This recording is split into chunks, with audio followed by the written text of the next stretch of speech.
राधा स्वामी दाता दयाल की दया, राधा स्वामी सहाय, राधा स्वामी। यह पुस्तक है अनमोल चरित्र और इसमें बड़े महाराज जी परम संत हजूर ताराचंद जी महाराज का जीवन वृतांत है, जो कि कंवर साहिब ने लिखा है। और इस पुस्तक में महाराज जी की स्वयं की वाणी है।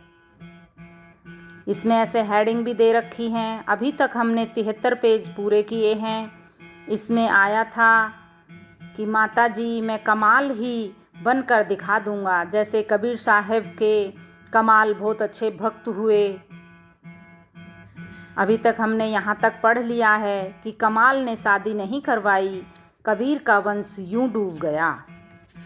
आज हम शुरू करने जा रहे हैं पेज नंबर 74 से। मेरे विषय में भी ऐसी ही बातें हो रही थी। मैं जिसके सत्संग में जाया करता था वह एक माता जी थी। वह बड़ी अच्छी लक्ष्मी थी। उस वक्त सतगुरु नहीं मिले थे। उस माता जी के पास उसका भाई आया। उसने कहा, बहन मैं इस छोरे की शादी करवा दूं। अब उसने कहा, करवा दे।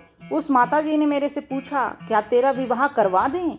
मैंने कहा, नहीं माता जी। उसने कहा, देख भाई, फिर खराब होने की ज़रूरत नहीं है, तू विवाह करवा ले, क्योंकि इस तरह के आदमी बाद में बहुत अड़ंगे किया करते हैं। मैंने कहा, माता जी मेरी जिंदगी रही तो मैं कमाल ही बनकर दिखा दूंगा। मैं अपने जीवन पर बट्टा नहीं लगने दूंगा। विचारों की प्रबलता के बहाव में उन्होंने वत्सला मन प्यारी को अपनी स्वप्न की शादी व उस गृहस्थी के दुखों के बारे में यूं बताया कि एक रोज़ मैं कहीं पर जा रहा था, तब एक माता अपने बच्चे को हल्के हल्के पीट रही थी। उस प्यार भरी पिटाई को देखकर मेरे मुंह से सहसा निकला कि सुधारने के लिए जोर से मारना होता है।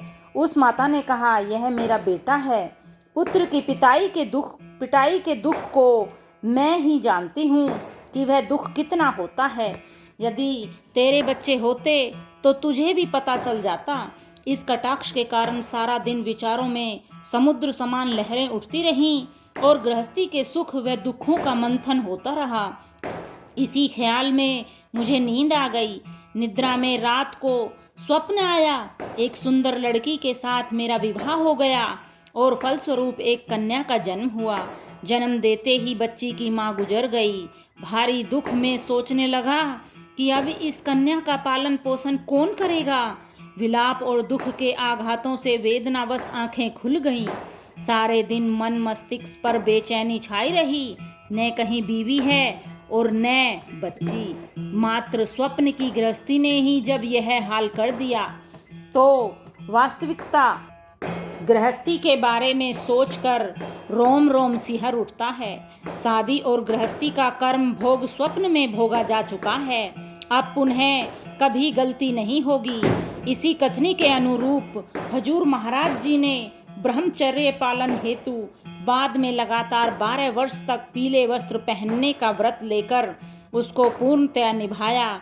इस प्रकार पिताजी की पुत्र को गृहस्थी में बांधने की इच्छा की भीष्म प्रतिज्ञा के रूप में परिणति हुई। फूल की सुगंध के रसिया भंवरे की तरह हुजूर महाराज एक महात्मा से दूसरे महात्मा तक आते जाते रहते थे, ताकि उन्हें सार वस्तु मिल जाए। इस प्रक्रिया में उन्हें अनेक साधुओं के जीवन में रुचि के साथ झांकने का अवसर मिला। उनको यह निश्चय था कि मालिक के दर्शन साधु महात्माओं के माध्यम से ही हो सकते हैं। हुजूर महाराज जी ने जब भी किसी महात्मा के किसी स्थान पर पहुंचने अथवा कहीं सत्संग के होने की सूचना प्राप्त हो जाती थी, तो वे तुरंत अपने साथियों के साथ वहीं पहुंच जाते थे। इस घटना के बारे में बहुत साधुओं से पूछा, मगर संतोषजनक उत्तर नहीं मिलता। बाद में पंडित फकीर चंद जी महाराज के सामने स्वप्न की बात रखी। उन्होंने हुजूर को कहा, बेटा वास्तव में ऐसा होना था। तुम्हारे कर्म अच्छे थे, जो कि यह कर्म स्वप्न में ही कट गए। अब तो मैं भी बता देता हूँ। 3 तरह से कर्म कटते हैं, एक ध्यान में, एक स्वप्न में और एक सचमुच में। काफ़ी लोग तो ध्यान में अपने कर्मों को काट लेते हैं। कईयों को स्वप्न आते हैं, उनसे भी कर्म कट जाते हैं, वे पवित्र हो जाते हैं। और कई तो साथ ही साथ भोग भोगते हैं। आज कितने पटाखे चल रहे हैं। पटाखे भी चल रहे हैं शादी के कारण। शादी की बात चल रही है महाराज जी की, और सच में ही पटाखे चल रहे हैं। आज दोज है ना। चलो हम तो महाराज जी की बातें पढ़ते हैं।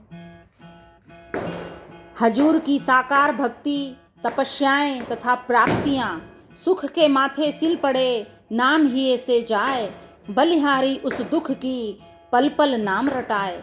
हुजूर का सारा जीवन ही दुखों और कष्टों से भरा रहा। उनके जीवन में ज्यों दुख आए, वे त्यों उस मालिक की तरफ अधिकाधिक बढ़े, अथवा यूं कहो कि उनकी भक्ति पक्की होती चली गई। वे कहते थे कि दुख मनुष्य का मित्र है, क्योंकि एक तो यह बिना बुलाया ही आता है, अर्थात दुख का मनुष्य के साथ सच्चा प्यार होता है। दूसरे दुख मनुष्य को उस मालिक और प्रभु की याद दिलाता है। मनुष्य सुख के लिए विभिन्न प्रयत्न करता है, वह सुख मनुष्य के पास फिर भी नहीं आता, और यदि वह आ भी जाता है तो वह मालिक को भूला देता है। इसलिए सुख कभी भी हमारा मित्र नहीं हो सकता। इसी कारण तो माता कुंती ने भगवान श्री कृष्ण से वरदान के रूप में दुख को ही मांगा था। कवि रहीम ने विपदाओं को भावी जीवन के लिए मंगलकारी बताते हुए ठीक ही लिखा है कि रहीमन विपदाऊ भली, जो थोड़े दिन होए, हित अनहित या जगत में, जान परत सब कोय। हुजूर के जन्म के साथ ही उनके परिवार की गरीबी के रूप में दुख ही दुख आए। उनके होश संभालने से पहले 5 मास की अवस्था में ही माता का साया सिर से उठने से उनके बचपन से ही विभिन्न आपदाएं और कठिनाइयां शुरू हो गई थी। हुजूर का जीवन इतनी कठिनाइयों से भर गया था कि जैसे किसी उर्दू के कवि ने उनके लिए ही यह कहा था कि मुसीबतें इतनी पड़ी कि सब आसान हो गई। हुजूर महाराज जी बताया करते थे कि उनका मुसीबतों के साथ प्यार हो गया था। या तो अपने आप ही कोई कठिनाइयां हुजूर पर आ जाती थीं, अन्यथा किसी भारी कठिनाई स्वरूपा तपस्या को वे स्वयं ही अपना लेते थे। हुजूर की स्वयं की तपस्याओं का कोई वर्णन ही नहीं किया जा सकता है। हुजूर ने कभी एक अनाज की सूखी रोटी पानी के साथ घूंट कर खाई, तो कभी 2-2 महीने तक केवल तुलसी के पत्ते डालकर उबाला हुआ पानी पिया और वे निराहार ही रहे। कभी उन्होंने महीनों तक केवल आधा पाव भर दूध आधा पानी प्रतिदिन लेकर अपना व्रत पालन किया। हुजूर के व्रतों का तो कोई अनुमान ही नहीं लगाया जा सकता है। प्राय उनका नित्य का भोजन ही व्रत रखने के बराबर था। अनेकों प्रकार के व्रत उनके प्रारंभिक जीवन में चलते रहे थे। हुजूर ने 5 वर्ष की आयु में ही साकार भक्ति के मार्ग पर चलना प्रारंभ कर दिया था। वे होश संभालते ही मंदिर में जाने लग गए थे। वे कहते थे कि भक्ति का कार्य एक जन्म का नहीं होता, वरन यह जन्म जन्मांतर का कार्य होता है। किसी किसी की भक्ति तो बहुत ही शीघ्र पूर्ण हो जाती है और वे उस मालिक का साक्षात्कार थोड़े ही समय में कर लेते हैं। इसका कारण यही होता है कि उनका बहुत सा कार्य पहले जन्मों का ही किया हुआ होता है।